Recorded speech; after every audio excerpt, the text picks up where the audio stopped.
ನಮಸ್ಕಾರ, ನಾನು ನಿಮ್ಮ ಲತಾ. ವೆಜ್ ರೆಸಿಪೀಸ್ ಆಫ್ ಕರ್ನಾಟಕಕ್ಕೆ ನಿಮ್ಗೆಲ್ರಿಗೂ ಮತ್ತೊಮ್ಮೆ ಸ್ವಾಗತ.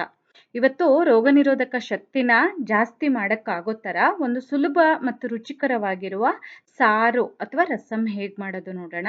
ಒಂದು ಮಿಕ್ಸಿ ಜಾರಲ್ಲಿ 1 ಚಮಚ ಕೊತ್ತಂಬರಿ ಬೀಜ, 1 ಚಮಚ ಜೀರಿಗೆ, 1 ಚಮಚ ಕಾಳುಮೆಣಸು ಅಥವಾ ಬ್ಲ್ಯಾಕ್ ಪೆಪ್ಪರು, ಒಂದು 2 ಅಥವಾ ನಿಮ್ಮ ಖಾರಕ್ಕೆ ತಕ್ಕ ಹಾಗೆ ಒಣಮೆಣಸಿನಕಾಯಿ, ಒಂದು 10 ಎಸಳು ಬೆಳ್ಳುಳ್ಳಿ, 1 ಇಂಚಷ್ಟು ಉದ್ದದ ಶುಂಠಿ ಈ ಥರ ಸ್ವಲ್ಪ ಕತ್ತರಿಸ್ಕೊಳ್ಳಿ. ಇಲ್ಲಾಂದರೆ ಅರಿಯೋದಕ್ಕೆ ಕಷ್ಟ ಆಗುತ್ತೆ. ಸ್ವಲ್ಪ ಕರಿಬೇವು ಇಷ್ಟನ್ನು ಹಾಕಿ ಪುಡಿ ಮಾಡ್ಕೊಳ್ಬೇಕು. ಜಜ್ಜಿದ್ರೂ ಆಗುತ್ತೆ, ನೀರೇನು ಹಾಕೋದು ಬೇಡ. ನೋಡಿ, ಈ ಥರ ತರಿಯಾಗಿ ಪುಡಿ ಮಾಡಿಕೊಂಡ್ರೆ ಆಯಿತು. ಈ ಪುಡಿ ಮಾಡಿರೋ ಮಸಾಲೆನ ಒಂದು ಬೌಲಲ್ಲಿ ಹಾಕಿಟ್ಕೊಂಡು ಟೊಮೆಟೊನ ತರಿಯಾಗಿ ಅರ್ಕೊಳ್ಬೇಕು.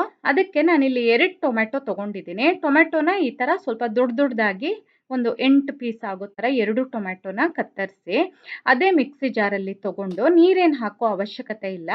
ಈ ಥರ ಸ್ವಲ್ಪ ತರಿಯಾಗಿ, ಅಂದರೆ ತುಂಬ ಹೊತ್ತು ಅರೆದು ನುಣ್ಣಗೆ ಮಾಡೋದು ಬೇಡ, ಚೂರು ತರಿಯಾಗಿ ಮಾಡಿದರೆ ಆಯಿತು. ಟೊಮೆಟೊ ತುಂಬ ಹಣ್ಣಾಗಿದೆ ಅಂದರೆ ಕೈಯಲ್ಲಿ ಹಿಸ್ಕಿದ್ರೂ ನಡೆಯುತ್ತೆ. ಆಮೇಲೆ ಅದನ್ನು ಒಂದು ಪಾತ್ರೆ ಅಥವಾ ಒಂದು ಬಾಣಲೆನಲ್ಲಿ ಬೇಕಾದ್ರೂ ತೊಗೊಳ್ಬೋದು. ನಾನು ತೊಗೊಂಡಿರೋ ಹಾಗೆ ತೊಗೊಂಡು ಒಂಚೂರು ನೀರು ಹಾಕಿ 1 ಚಮಚದಷ್ಟು ಉಪ್ಪು, ಒಂದು 1/4 ಚಮಚದಷ್ಟು ಅರಿಶಿನ ಹಾಕಿ ಬೇಯೋದಕ್ಕೆ ಬಿಡಬೇಕು.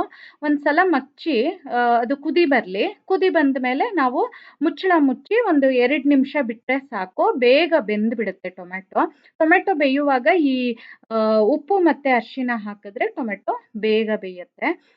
ಇದು ರೋಗನಿರೋಧಕ ಶಕ್ತಿ ಹೆಚ್ಚಿಸುತ್ತೆ, ಅಂದರೆ ಇಮ್ಯುನಿಟಿನ ಜಾಸ್ತಿ ಮಾಡುತ್ತೆ. ಹಾಗಂತ ಹೇಳಿಬಿಟ್ಟು ರುಚಿನೂ ತುಂಬ ಚೆನ್ನಾಗಿರುತ್ತೆ, ಮಾಡೋದಕ್ಕೂ ಸುಲಭ. ಸೊ ಇದು ಒಂದು ಸಲ ಅದು ಈ ಟೈಮಲ್ಲಿ ನೀವು ಟ್ರೈ ಮಾಡಲೇಬೇಕು ಅಂತ ಹೇಳ್ತೀನಿ ನಾನು. ಇಲ್ಲಿ ನೋಡಿ, ಅಗತ್ಯ ಇರೋಷ್ಟು ನೀರು, ಒಂದು ಸ್ವಲ್ಪ ಬೆಲ್ಲ ಮತ್ತು ಉಪ್ಪನ್ನು ಹಾಕಬೇಕು. ಉಪ್ಪು ಹಾಕಿರೋದು ಮಿಸ್ ಆಗಿದೆ ವಿಡಿಯೋನಲ್ಲಿ. ಎಲ್ಲದನ್ನು ನಿಮ್ಮ ರುಚಿಗೆ ತಕ್ಕ ಹಾಗೆ, ಅಂದರೆ ನೀವು ಇದನ್ನು ಕುಡಿಯೋ ಥರ ಮಾಡ್ತೀರಾ ಅಂದರೆ ಉಪ್ಪು ಇವಾಗ 2ನೇ ಹಾಕೋದು ಬೇಡ. ಇಲ್ಲಾಂದರೆ ಇವಾಗ ಪುನಃ 1 ಚಮಚ ಉಪ್ಪು, ಬೆಲ್ಲ ನಿಮ್ಮ ರುಚಿಗೆ ತಕ್ಕ ಹಾಗೆ ಹಾಕದೇ ಇದ್ರೂ ನಡೆಯುತ್ತೆ. ಆಮೇಲೆ ನೋಡಿ, ಈ ಥರ ಪುಡಿ ಮಾಡಿಟ್ಕೊಂಡಿದ್ವಲ್ಲ, ಆ ಮಸಾಲೆ ಹಾಕಿ ಸ್ವಲ್ಪ ಕೊತ್ತಂಬರಿ ಸೊಪ್ಪನ್ನು ಹಾಕಿ ಚೆನ್ನಾಗಿ ಕುದಿಸಿ ಸ್ಟವ್ ಆಫ್ ಮಾಡಿದ್ರೆ ಆಯಿತು. ಸ್ಟವ್ ಆಫ್ ಮಾಡಿದ್ಮೇಲೆ ಒಂದು ಅರ್ಧ ಹೋಳಷ್ಟು ನಿಂಬೆಹಣ್ಣಿನ ರಸನ ಹಾಕಬೇಕು. ನಿಂಬೆಹಣ್ಣಿನ ರಸನೂ ಅಷ್ಟೇ, ನಿಮಗೆ ಹುಳಿ ಟಾಲ್ರೇಟ್ ಮಾಡೋಕ್ಕಾಗತ್ತೆ ಅಂದರೆ ಜಾಸ್ತಿನೂ ಹಾಕ್ಕೊಳ್ಬೋದು.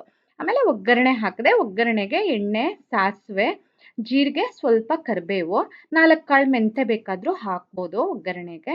ಹುಷಾರಿಲ್ಲದೆ ಇರುವಾಗ ಎಲ್ಲ ತುಂಬ ಸಹಾಯಕಾರಿ ಸಾರು ಅಥವಾ ರಸಮ್ ಇದು. ಟ್ರೈ ಮಾಡಿ ನೋಡಿ.